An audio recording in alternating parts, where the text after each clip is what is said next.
Good morning all of student.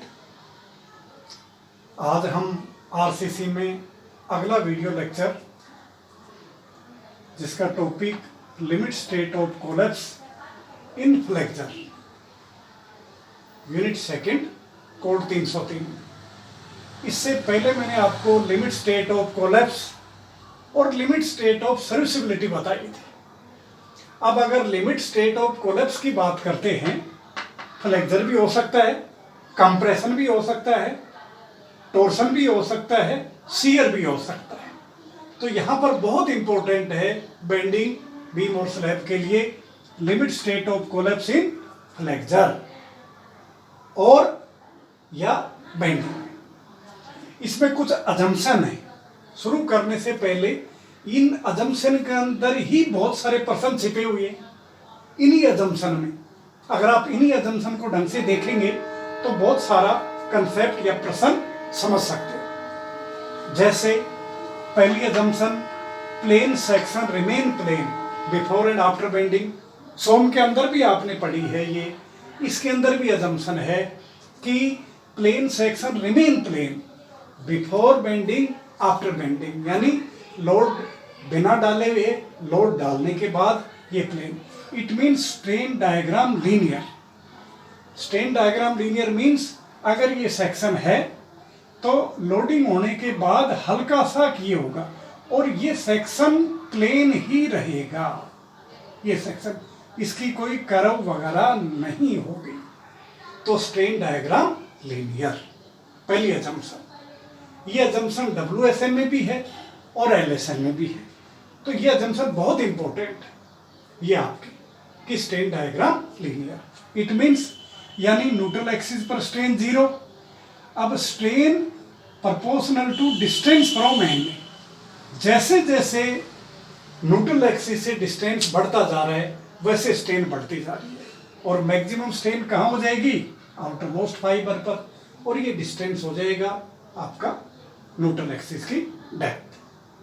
चूंकि सामान्य case पर Na से ऊपर कंप्रेशन होता है और Na से नीचे टेंशन होता है, तो ये कंप्रेसिव है, यहाँ नीचे टेंशन है। तो इस तरह से इसको हम देख रहे हैं। दूसरा पॉइंट है कि कंक्रीट में बेंडिंग के अंदर, यहाँ बेंडिंग की बात करूं, बेंडिंग में कंक्रीट में अल्टीमेट स्ट्रेन या मैक्सिमम स्ट्रेन कितनी है जिस पर क्रश या क्रैक हो जाए? 0.0035। अदरवाइज दूसरे शब्दों में 0.35%। 0.0035 स्ट्रेन है बेंडिंग कंप्रेशन में कंक्रीट की। यहां पर की बात करें मैक्सिमम स्ट्रेन, ये अल्टीमेट स्ट्रेन बोलो, मैक्सिमम बोलो, यानी इससे एक्सीड होते ही क्रैक हो जाएगा कंक्रीट बेंडिंग कंप्रेशन में। डायरेक्ट कंप्रेशन में नहीं, कॉलम केस में अलग है, बेंडिंग कंप्रेशन में। Stress strain curve is parabolic.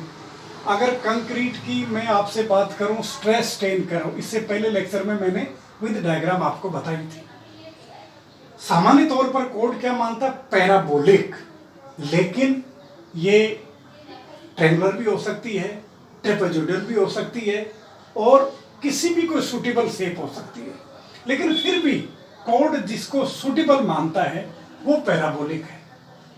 उस पिछले लेक्चर में मैंने आपको 3 कर्व बताए थे, एक क्यूब का, एक एक्चुअल स्ट्रक्चर का और एक डिजाइन का। तो इस डिजाइन कर्व है जिसकी वैल्यू आपको मिलेगी 0.446 FC, यानी क्यूब जो स्ट्रेंथ थी वो FCK थी, स्ट्रक्चर थी, और ये आपकी डिजाइन वैल्यू है जिसमें हम पार्शियल सेफ्टी फैक्टर 1.5 लगा कर लिया है। Next, tensile strength of the concrete is neglected.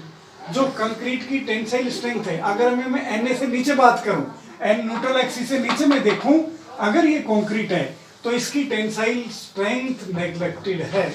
इसकी टेंसाइल स्ट्रेंथ कंसिडर नहीं करेंगे कंक्रीट की। याद रखना, बहुत इंपॉर्टेंट है। कंक्रीट की जो टेंसाइल सामर्थ्य है वो नील है। हालांकि कोड कितनी देता है, पिछले लेक्चर में मैंने आपको बताया 0.7 √FC। फ्लेक्सुरल स्ट्रेंथ, बार बार मैं बोल रहा हूँ कंक्रीट की, लेकिन इसमें हम हमारे को डिजाइन में इसको नेग्लेक्ट कर कर मानना है। इसका रीजन मैं पहले भी आपको बता चुका हूँ। Next, stress in steel from curve, यानी जो स्टील की स्ट्रेस है वो दो कर्व दी हुई कोड में, एक प्लेन बार की एक टोर बार की HYST की, तो दो उसके अंदर दो लाइन है, एक ऊपरी कैरेक्टरिस्टिक कर्व, नीचे डिजाइन कर्व, यानी FI में 1.15 से डिवाइड किया तो वो कैरेक्टरिस्टिक कर्व, ये डिजाइन कर्व। इसी तरह से आपकी टोर बार में है 415 ग्रेड हो या 500, 0.87 FI है कैरेक्टरिस्टिक यील्ड स्ट्रेंथ। क्यों? अब यहाँ पर भी पार्शियल सेफ्टी फैक्टर लगा दिया। स्टील का कितना है? 1.15।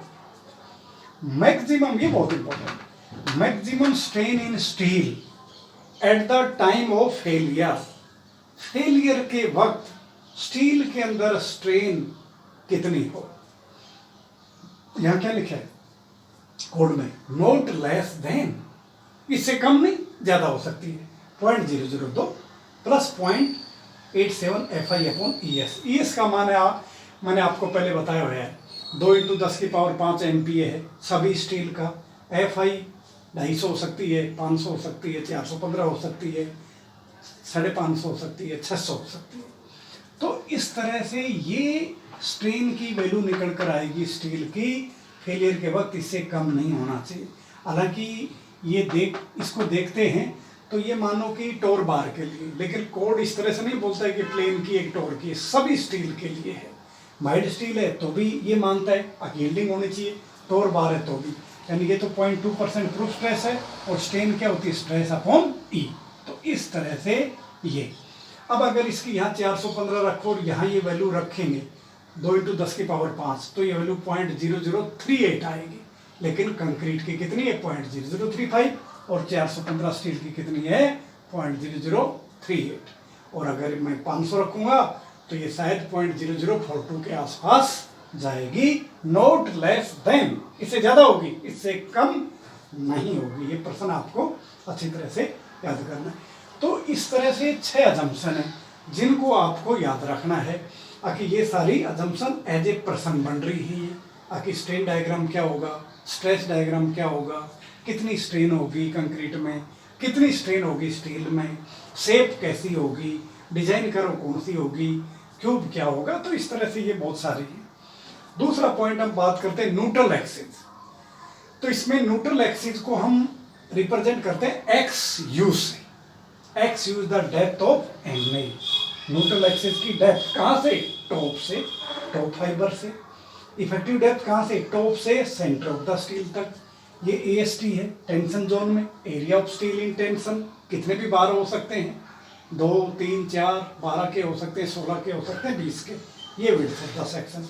तो ये तो क्रॉस सेक्शन है इस तरह रेक्टेंगुलर बीम का। अब मैं बात करूं ये स्ट्रेन डायग्राम, ये स्ट्रेस डायग्राम। स्ट्रेन डायग्राम पहले भी हमने ऊपर देखे, ये कंक्रीट की कितनी स्ट्रेन आपकी? 0.0035 बेंडिंग कंप्रेशन में। स्टील की कितनी? ये वाली, इससे कम नहीं है। कोड क्या बोलता है? इससे नोट लेस देन, ठीक है। और ये वाली इफेक्टिव डेप्थ है, ये XU depth of neutral axis है, स्ट्रेन डायग्राम। अब अगर आगे बात करें स्ट्रेस डायग्राम, तो स्ट्रेस डायग्राम इस तरह से, ये पैराबोलिक, आगे ये कांस्टेंट है। तो अगर मैं इसको देखूं 0.446 है, ये डिजाइन स्ट्रेस है। इसकी जो टोटल कंप्रेसिव फोर्स है ऊपर से, इसकी सीधी कितनी दूरी पर होगी? 0.42 XU। और टोटल कंप्रेसिव कितनी है? 0.36 FC के BXU। यहाँ से दोनों फोर्स के बीच की दूरी लीवर आर्म, तो D - 0.42 XU। ये कितनी है? T का मान 0.87 FI/EST, यानी फोर्स क्या हो गया? Stress into area. अब अगर हम न्यूट्रल एक्सिस निकालें तो न्यूट्रल एक्सिस की लोकेशन कहाँ होगी? CG पर। तो CG पर दोनों फोर्सेज बराबर होंगे, इक्विलिब्रियम में है तो C = T कर देंगे, तो इससे न्यूट्रल एक्सिस की डेप्थ हमारी आ जाएगी। तो अगर C = T करता हूं मैं, तो C = क्या है? 0.36 FC के BXU, और T = 0.87 FI/EST। तो XU = क्या हो जाएगा? 0.87 FI/EST अपॉन 0.36 FC के B। और अगर यहाँ में भी D डिवाइडेड बाई करूँ तो यहाँ भी D आप कर सकते हो, जो कोड में एनेक्सर में लास्ट में दी हुई है। तो न्यूट्रल एक्सिस की जो डेप्थ है वो किसके डायरेक्टली प्रोपोर्शनल है, यील्ड स्ट्रेंथ के और एएसटी के। एएसटी जितना ज़्यादा होगा न्यूट्रल एक्सिस की डेप्थ भी उतनी ही ज़्यादा होगी, और यील्ड स्ट्रेंथ ज़्यादा होगा तो इन्वर्सली किसके प्रोपोर्शनल है, एफसी के और बी जितनी ज़्यादा होगी उतनी कम होगी एनए, एफसी के जितनी भी ज़्यादा होगी उतनी एक्सयू कम होगी। तो इसको आप ज़रूर याद रखिए, एक्सयू और ये स्ट्रेस स्ट्रेन डायग्राम और assumption in theory of bending या limit state of collapse in lecture. तो इसको बार बार रिपीट करिए, और अगर कोई डाउट्स है तो आप मेरे से फोन से भी पूछ सकते हैं। Thank you.